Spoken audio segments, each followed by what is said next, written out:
আসসালামু আলাইকুম প্রিয় দর্শক বন্ধুগণ, আশা করি সবাই ভালো আছেন। বিশেষ করে আজকে কিছুদিন ধরে দেখছি ডক্টর ইউনূস স্যারকে নিয়ে বিভিন্ন বিরোধী দলগুলা অবশ্য অনেক চাপ সৃষ্টি করছে। এই জায়গায় বাংলাদেশে কিছু মানুষ আছে দেশের ভালো চায় না। এই দেশের মানুষ আছে দেশকে আবারও পুরানো দীর্ঘ 15 বছর যেভাবে হয়েছে সেই জায়গায় আবার চলে যেতে চাচ্ছে। আজকে আমাদের বাংলাদেশে যত প্রবাসী ভাইয়েরা সেটা মেনে নিতে পারছে না।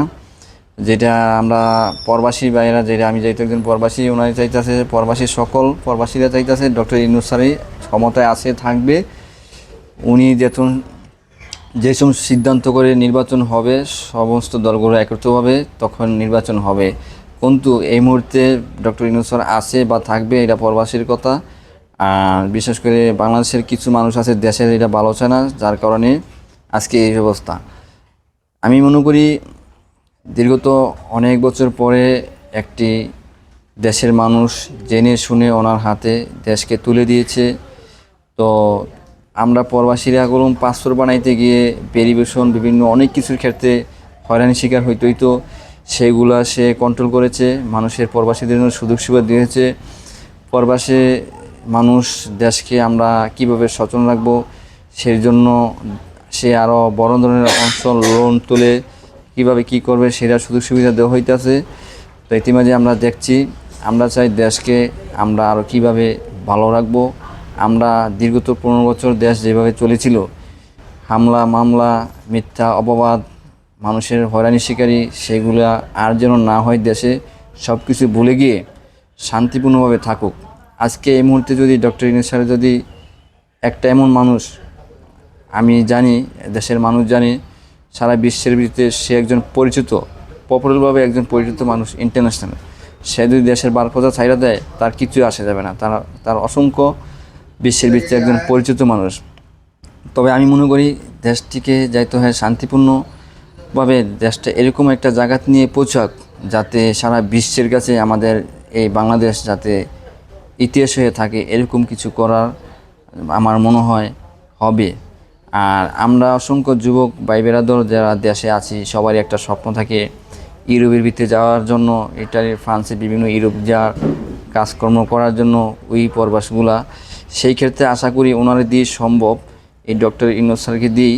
তো আশা করি এই কাজগুলো ইনশাল্লাহ হয়তো উনি যদি আর 2-1 বছর যতদিনই হয় উনি সুস্থ সবল যাইতো থাকে, ওনারও তো একটা বয়সের ভিতরে হয়ে গেছে, যাইতো অনেকটা বয়সের মাত্রার ভিতরে আছে। সে যতদিন পরিপূর্ণ সুস্থ আছে সেজন্য আমাদের বাংলাদেশকে এগিয়ে নিয়ে ইনশাল্লাহ আমাদের বাংলাদেশে যারা যুবক ভাই বেড়াদার দেশে আছে, অনেকজনের ইউরোপ যাওয়ার জন্য মালদ্বীপ আসে, 5টা 7টা দেশ ঘোরার পরে ইউরোপ যাওয়ার একটা বিষয় মতন একটা বিজনেস হিসাবে পায়া থাকে। তারপরে ইউরোপ যাওয়ার স্বপ্ন মানুষের অনেক।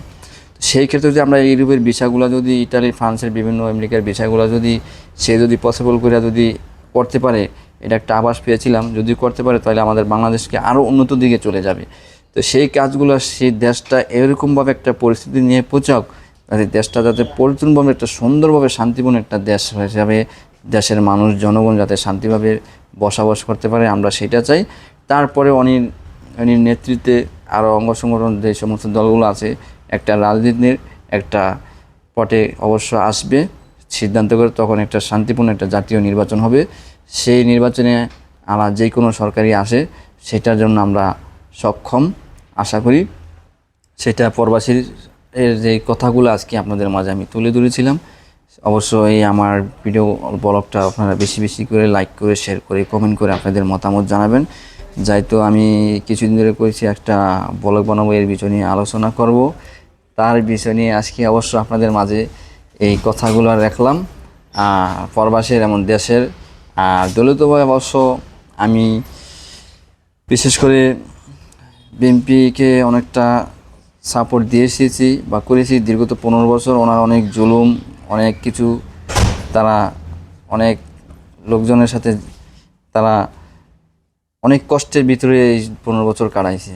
ওনারা অনেক দীর্ঘ অনেক সময়টা জেলে হাজতে ওনার পরিবারকে সময় দিতে পারে নাই এই আওয়ামী লীগ ক্ষমতা থাকার কালে।